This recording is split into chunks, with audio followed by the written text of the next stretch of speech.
Maryland, a lot of us in Maryland, we are very happy. Well, some of us are. Some of us aren't that happy. The governor of Maryland officially announced today that we are in stage one of the phases to reopen. And so some Marylanders are happy. Some of us are feeling like it's going too fast. Some of us are feeling like it's going too slow. And some of us are just over all this already. And that's understandable. There's going to be a lot of diversity of opinions about where we're at, how we got here, why we got there, and all those types of things. But you're on the Subversive Institute live page, and we're so glad you're here. And the Subversive Institute is committed to helping the citizens of Baltimore change their city from the bottom up. That's what we are. We're a bottom-up organization trying to equip and empower citizens to do the work that only they can do. We believe that all sociological change for good throughout history has always come from the bottom up, never from the top down. Any place you look in history where there are major systemic problems, the change always came from the people. And so we, the people of Baltimore City, have to change our city. If we don't, it won't. If we don't, they won't. If we don't, he or she definitely won't. There are systemic issues that keep even good people in places of power from doing the things that we need to change the city. So our mission is to equip and empower citizens of Baltimore to change their city. And yes, we believe in social revolution. And we believe that there's a difference between revolution and reform. Reform is what most of the candidates Monday night, mayors, were talking about, working within the systems and structures, doing a little bit of edits. Reform is like when you go and you order a cheeseburger and they put tomato and onion on and you pick them off and then you eat your burger. That's reform.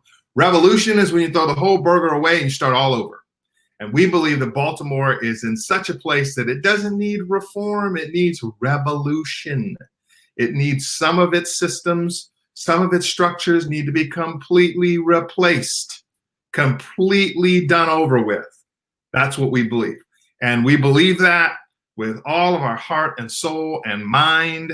And one of the reasons why we believe that is because Baltimore has been under reform for decades and not a lot of progress. And so insanity is doing the same thing over and over and over and over and over and over and expecting different results. And we're not about insanity, we're about change, and we want our city to be changed. And so we appreciate all the healthcare workers and all of the servants out there providing food and all of the necessary resources and helping people tutor their children and doing all these things that you're never going to get an award for. You're never going to be on CNN. You won't be honored as one of America's great heroes. You're just in the trenches doing your thing. We applaud you. We thank you. We know you're really the backbone. You know, the thing about our spines is you don't see them, but they're really important. And there's a lot of people in Baltimore who are the spine of our city, and you never see them and you never hear them. They're not flossing on Instagram and all this stuff. They're just going to work every day in their communities, teaching and ministering and serving and volunteering from all different types of backgrounds. And they're really the glue of the city. And they're really what holds our city together.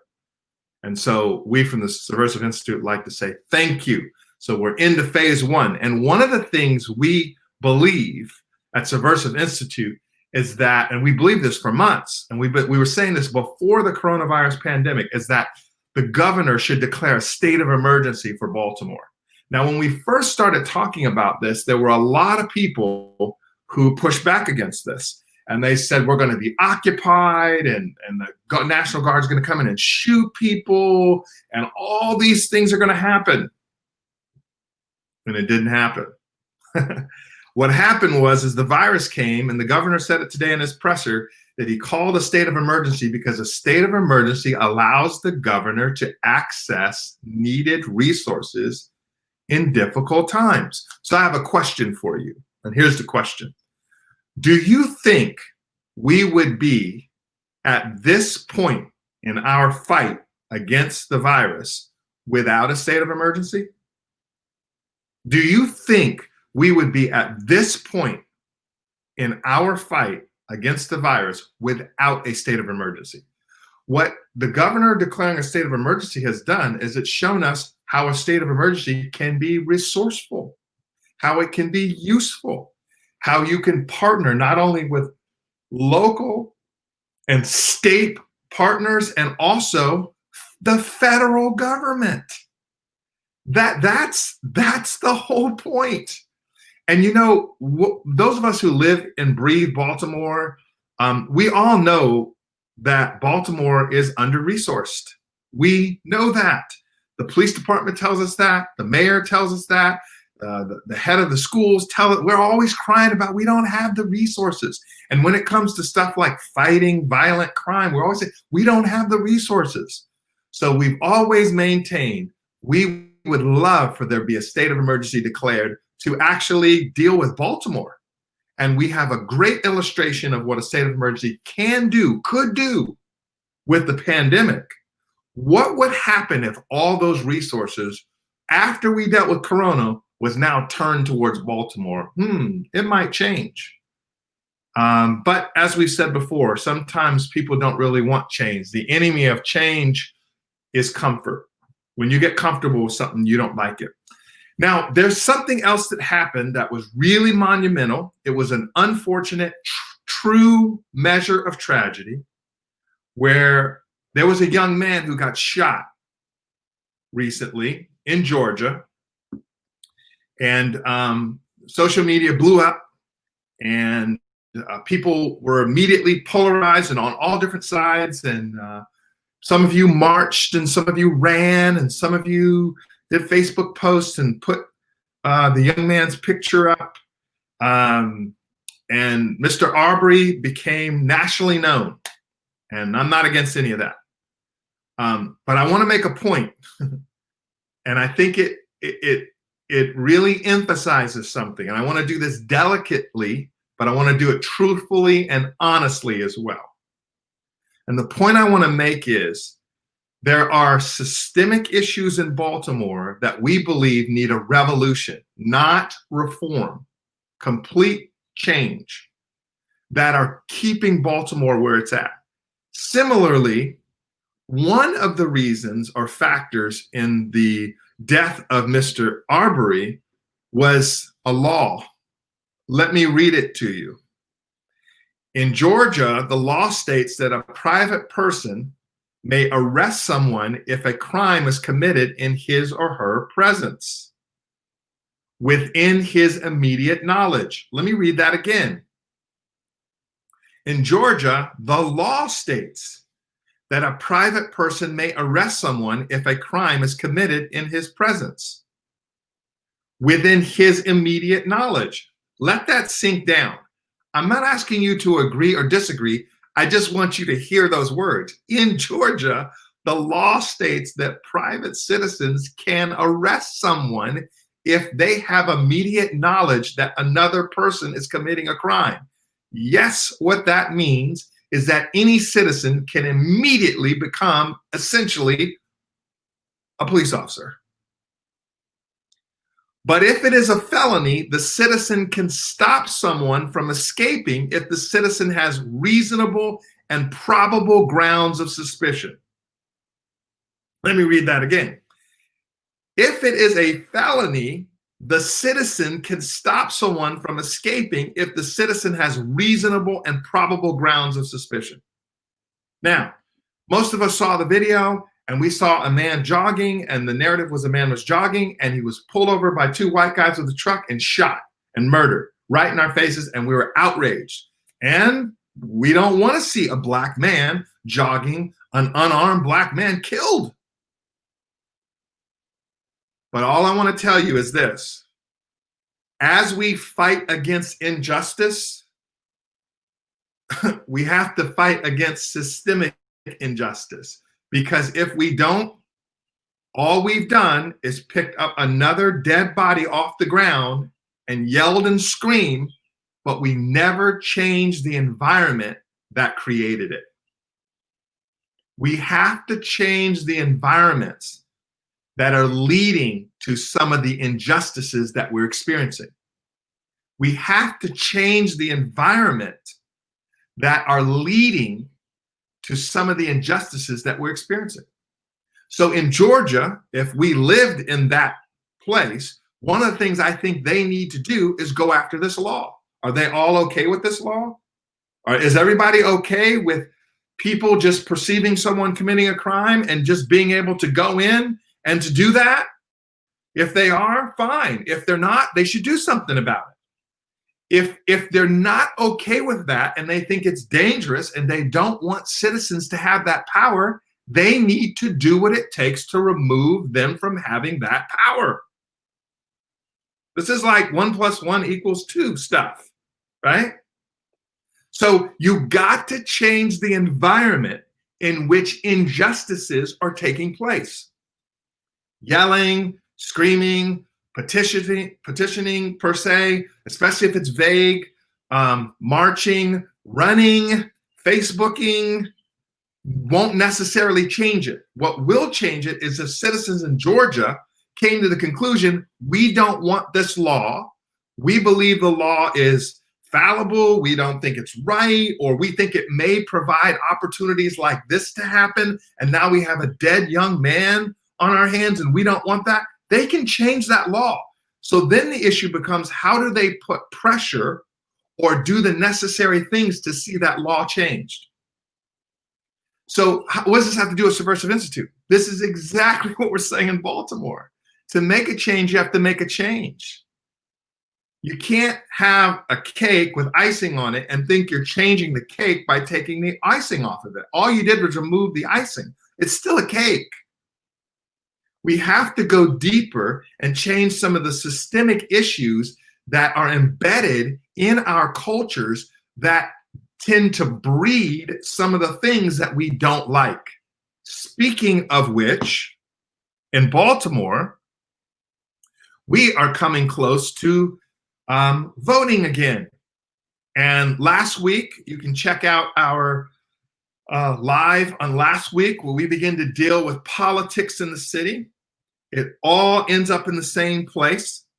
And we talked about when was the last time voting changed Baltimore in a significant way? And the people online were saying, not really.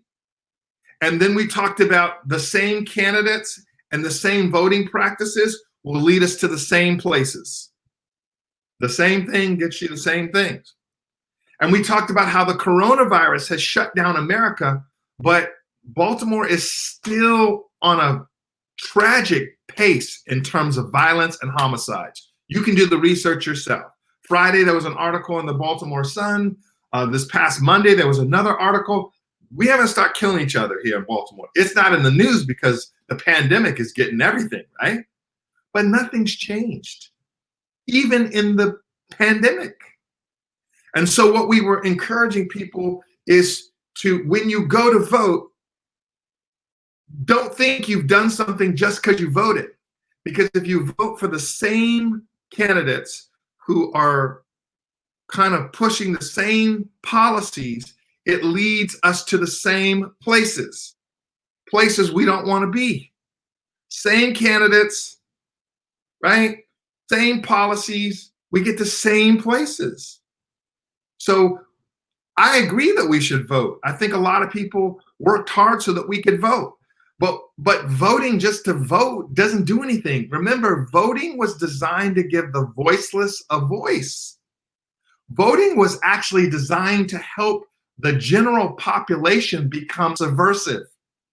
Voting can be subversive. Voting can be subversive, but only if you vote subversively. If you just go, well, I'm a Democrat, so I'm voting for the Democrat, or I'm a Republican, so I'm voting for the Republican, or I'm this, so I'm just voting this, and you never think through the issues and ask yourself, who can actually change Baltimore? I was talking to someone right before this, and we were just talking about the fact that Sheila Dixon is in the lead. She's probably going to win because she's the popular candidate who stands the best chance of winning, and she's got money and machinery. And a lot of us in Baltimore know her history. So again, if we're comfortable with a candidate, we can count on nothing changing.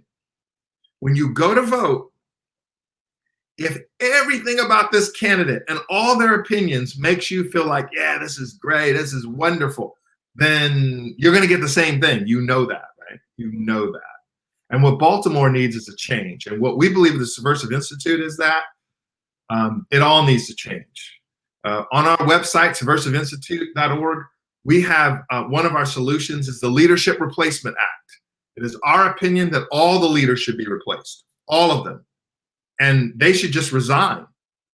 As a matter of fact, if we're voting for people who have the opportunity to change Baltimore and didn't change Baltimore, and we vote them in again, let me say that again. Some of us are going to vote for people who've had the opportunity to do something to change Baltimore. They didn't do anything, and we're going to vote for them again. Because they're going to say, well, Trump didn't let me, or this happened, or this happened. Some of us are going to vote for people who've been in office for years and haven't done anything to change the city. Why would you do that? You say, well, they're Democrat. So what? You say, but they're African American. So what? You say, well, they're nice. So what? If we simply vote for people who are going to continue to do the same thing, we've nullified the purpose of voting. Voting is supposed to give the common folk a voice, but you give your voice away when you hand it to people who don't do anything for you. Don't do that. Don't give your voice away to people who'll do nothing for you. Vote for people who are going to do something for you. Please do that. So the voting for the popular candidate in Baltimore will guarantee that Baltimore stays the same. Now, I know some of us get very myopic and very optimistic, and we think when we watch the mayor candidates debate and they all come with their plans. But if you notice something about their plans are all kind of the same. They're reformed. Remember, they're working within the systems and structures, and they're very incremental. You listen to the mayor debate, not one time did anyone say something that made you go, whoa, that's crazy. Never. It's always within the zone, because the design is to make sure you stay comfortable so that you realize not too much volatility is going to happen.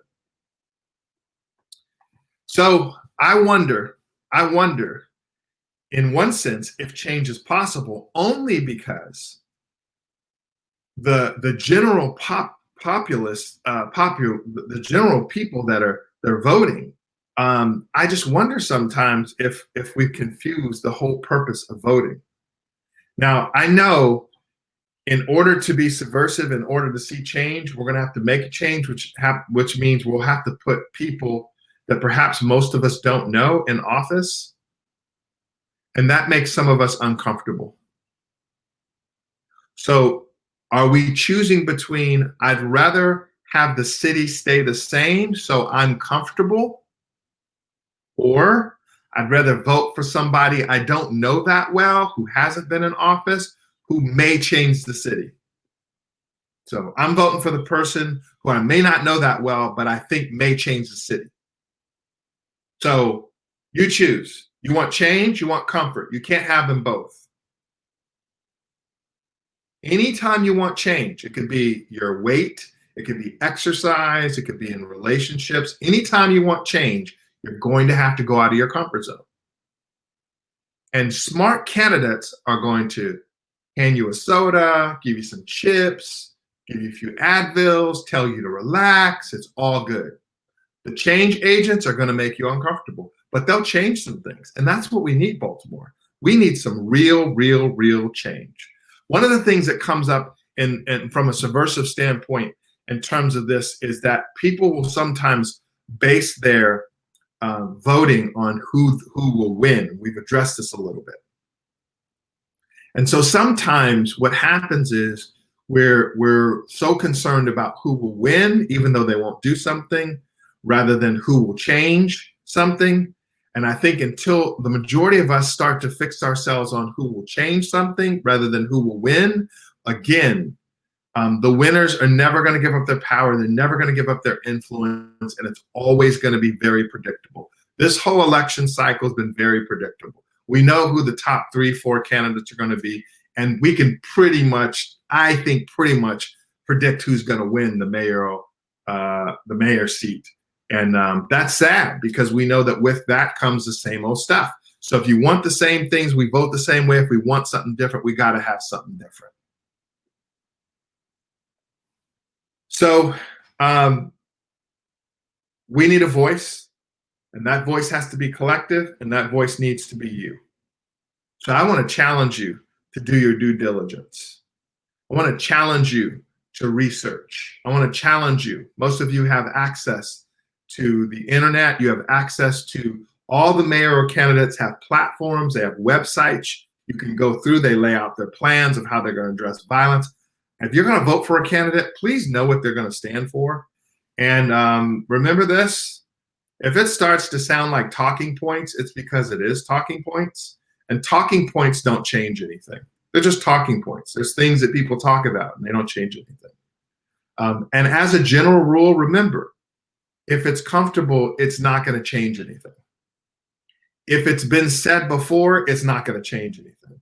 If it's the same thing with a different wrapper, it's not going to change anything. It's got to be something different. It's got to be something that will move us forward, because that's what we need here in Baltimore. Okay? All right, so to sum up, here's what we think what would be good for our city in terms of a subversive approach. Number one, make up your mind that your vote is going to count. It's going to count. And that means you're going to be open to voting for someone who's really going to change the city. And take pride in who you voted for that's going to change the city, instead of just that you voted. Like, take more pride in, I voted for this person because I believe they can really change the city, rather than, hey, I voted. So what if we all vote? We all vote the same thing. Number two, okay, number two, your vote counts. Number two, I really think you should consider joining this subversive army. What we're all about is trying to mobilize citizens to think differently, to vote differently, to behave differently. Because if we don't think differently, and we don't vote differently, and we don't behave differently, nothing's going to change.